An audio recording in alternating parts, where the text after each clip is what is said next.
And so finally, we're getting to the actual paradoxes that Thomas Cronin identifies. And in identifying those, it will help us think about what the president does. And so we want to think about both things.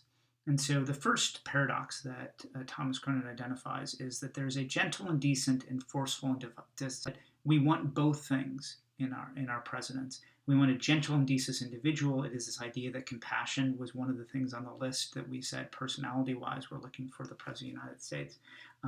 It's one in which it is identifying the head of state and the national symbol that the president plays, and it represents the United States.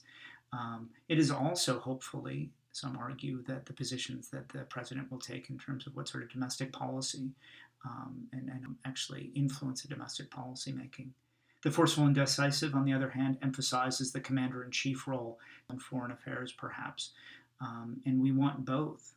Back in the day, when I was, well, back in the 1980s, when I was studying, there was often some argument the president should be split into two, and you would have a foreign affairs president and you would have a domestic affairs president.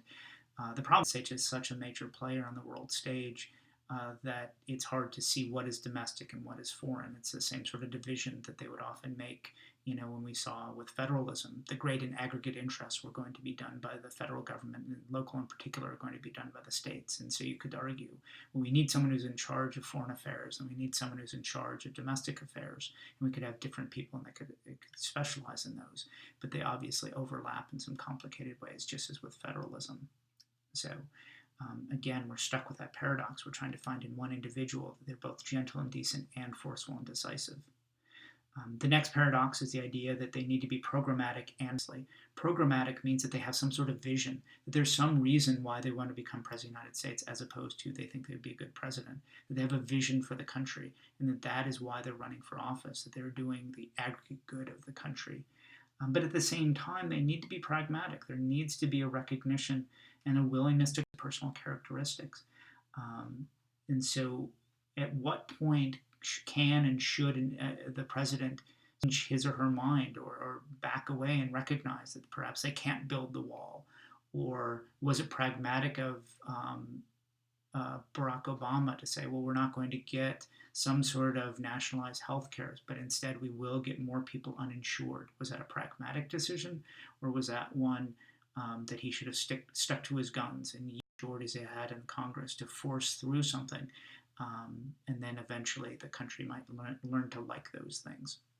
We can't know entirely, and again, too much of that is based on the position of what sort of policy positions you think a president should take or the country should do. But thinking about this is that having that combination is an important one.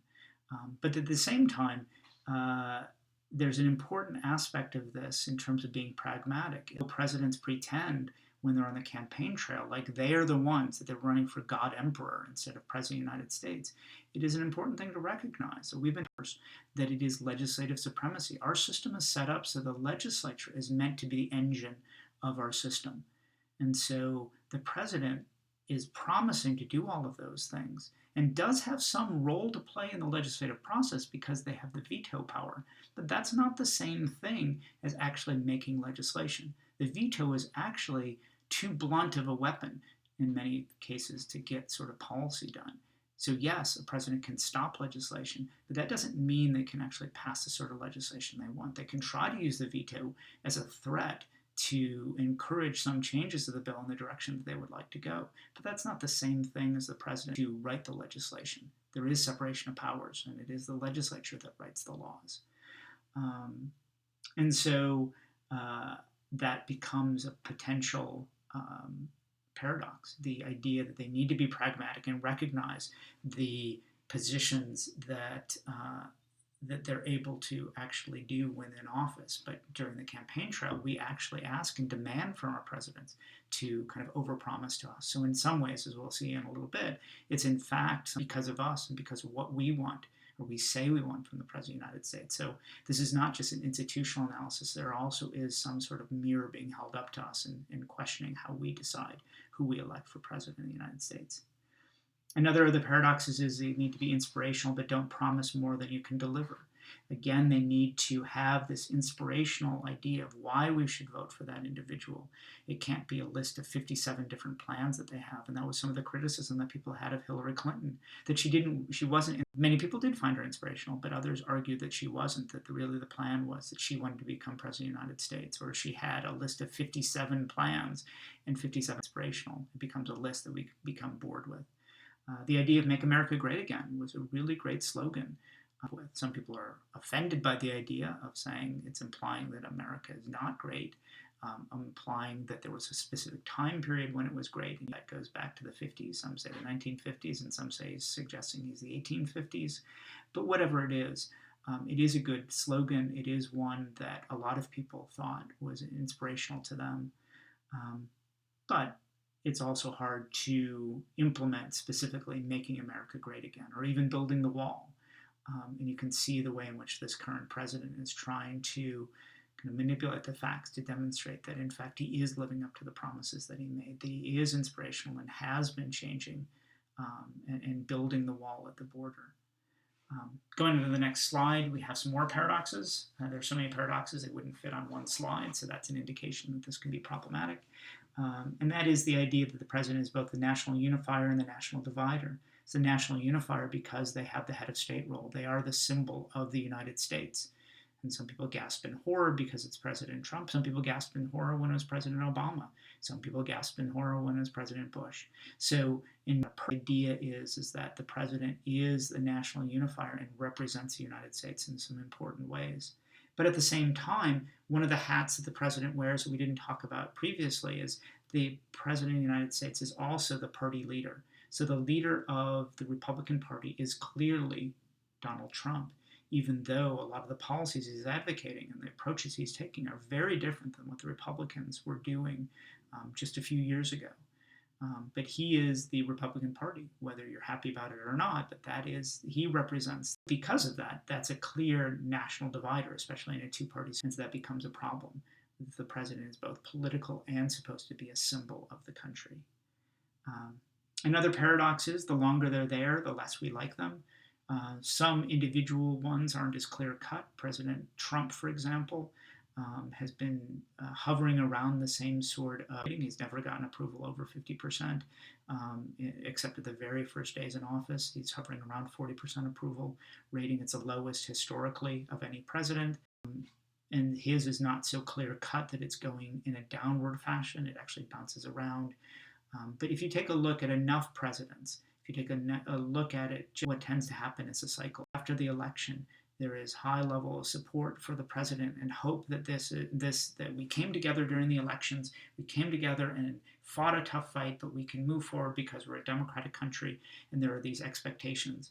And then the reality of the situation, the President of the United States had to overpromise the majority of the Electoral College, that the limitations on the president become real, because in order to implement whatever that vision was during the election, they need Congress to be on board, and Congress may be of a different party, and so you have divided government. It may be even of the same party. They might have different priorities of what they would like to do. The Democratic Party that didn't want to deal with health care reform when Obama did. They wanted to deal with immigration reform or some other sort of reforms.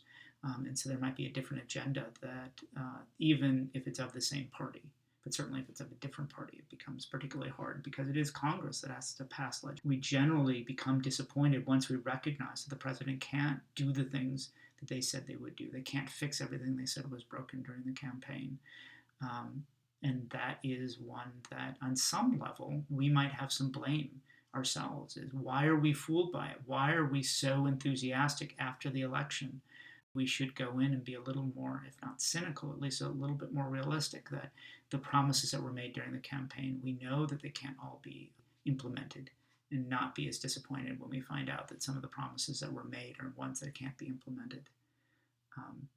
The final paradox, honestly, is the one that stands as the most important. It's the one that kind of pulls together so many things, and that is the argument that what it takes to become president may not be what is needed to be an effective president. And that is that paradox that is a problem, and it's why it's an invitation to failure. Obviously, added to all the other paradoxes, it really is problematic. And what it takes to become president of the United States is that you need to win the Electoral College which again means a coalition, a pluralistic coalition of promises and over promises that's going to set into motion that idea that we're going to raise expectations that will not be realistically be able to be met. You have to win the nomination of your party and then move to the center. And you have to do that relatively quickly. And that means that you often are promising to do certain things in the springtime of election year. The fall of that, say that you meant something completely differently. And so that suggests this idea that presidents and the candidates who are running to be president are flip-floppers, or liars, or people who are dishonest. And it causes this distrust in politicians, because which of the promises do we listen to? The ones they did in April or the ones that they're doing in October? The other thing you need in order to become elected president is to raise a bunch of money.